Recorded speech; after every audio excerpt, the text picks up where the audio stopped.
เป็นท่อนก่อนเนี่ยรัฐบาลเราไม้หน้าเขื่อนมันเยอะมากมันเยอะไม่ทันก็ต้องให้ออกเป็นท่อนนะครับที่ก็แสดงชัดเลยนะครับเป็นชัดเจนครับเป็นชัดเจนครับแต่กฎหมายเรายังไม่มียังไม่ห้ามห้ามมีคำสั่งห้ามครับไม่เถื่อนไม่ถูกต้องมันยากครับพี่นักข่าวไม้มันไม่ใช่เล่นข้ามไม่ใช่ไม้ยืดฟันนะครับจะได้ใส่กระเป๋าเดินได้เลยครับ3 รถ 11 ตัวเนี่ยมันเยอะนะฮะ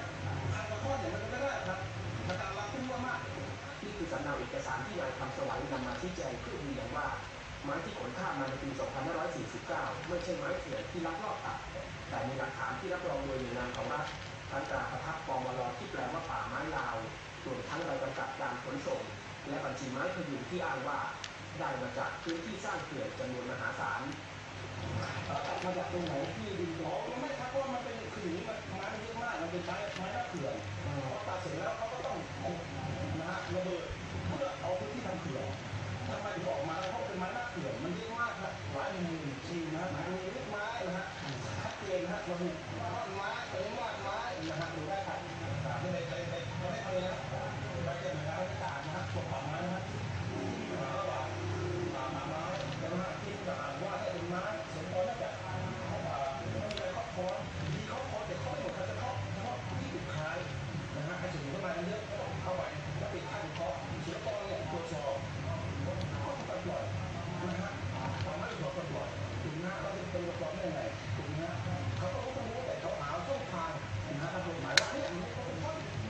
นะฮะแต่เพื่อนเรานายคำสวัยตั้งข้อสังเกตถึงกระบวนการที่ล่าช้าโดยมองว่าอาจมีคนบางกลุ่มหรือบางหน่วยงานกลั่นแกล้งจึงทำหนังสือถึงพลตำรวจตรีพิทักษ์อุทัยธรรมผู้บังคับการปตสประสานกับศุลกากรเข้าตรวจสอบไม้พยุงร่วมกับรองอธิบดีกรมป่าไม้โดยนัดหมายเข้าพิสูจน์พร้อมกันบ่ายวันนี้แต่ในช่วงสายที่ผ่านมาศุลกากรทำหนังสือด่วนแจ้งขอเลื่อนไม่มีกำหนด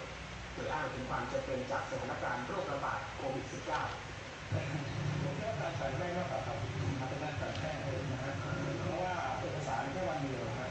มาซึ่งเราทำเรื่องนี้ไปตั้งหลายวันแล้วคาดว่าน่าจะหายไปบางส่วนนะเขาถึงห้ามถึงเขาวิธีทางผู้ทางที่จะไม่ให้เราดูไม้เห็นไม้เพื่อที่ให้เราไม้ออกเดี๋ยวเราให้ทนายความดูว่าท่านมีเกี่ยวข้องไหมท่านเห็นไหมนะฮะอาจจะรับท่านหรือเปล่านะก็ไม่อยากจะคาดหวังอย่างนั้น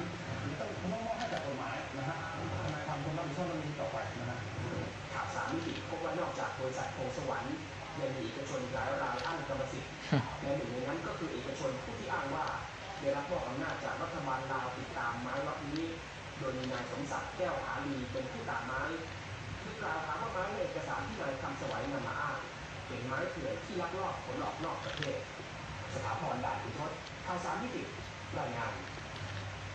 ขณะที่ชายที่ไปปรากฏในภาพที่สักครู่เนี่ยครับชื่อเท้าสมศักดิ์แก้วหาลีเขาไปแสดงตัวต่อเจ้าหน้าที่ศุลกากรภายหลายครั้งพร้อมเอกสารที่อ้างว่ารับมอบอำนาจมาจากทางการลาวให้มาเป็นผู้ประสานการรับมอบไม้ทั้งหมดกลับไปโดยยอมรับว่าทางการลาวไม่ได้มีนโยบายให้ตัดไม้พยุงส่งออกและมาทราบว่าเป็นไม้จากลาวก็เมื่อถูกทางการไทยจับเอาไว้เมื่อเห็นว่าเป็นไม้ที่ลักลอบนำออกไปโดยไม่ถูกกฎหมายจึงต้องส่งคืนให้ทางการลาวกลับไปดำเนินการตามกฎหมายต่อไปติดตามในรายงานคุณจตุรงค์สุขเอียดครับชายคนนี้คือเท้าสมศักดิ์แก้วพาลียืนยันว่าเป็นตัวแทนรัฐบาลลาวเข้ามาติดตามไม้พยุง11 ตู้คอนเทนเนอร์ที่เคยถูกยึดไว้ตรวจสอบกลับไปหลังจากที่อัยการสั่งให้คืนแก่ผู้มีสิทธิที่แท้จริงโดยเขามีหนังสือยืนยันว่าเป็นตัวแทนของรัฐบาลลาวมาเป็นหลักฐานด้วย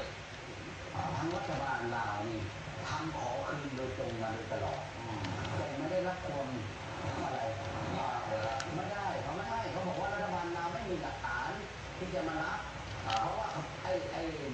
ท่านผู้การบวรสเนี่ยเขาบอกเขาจับไม้เอกชนเขาไม่ได้จับไม้รัฐบาลลาว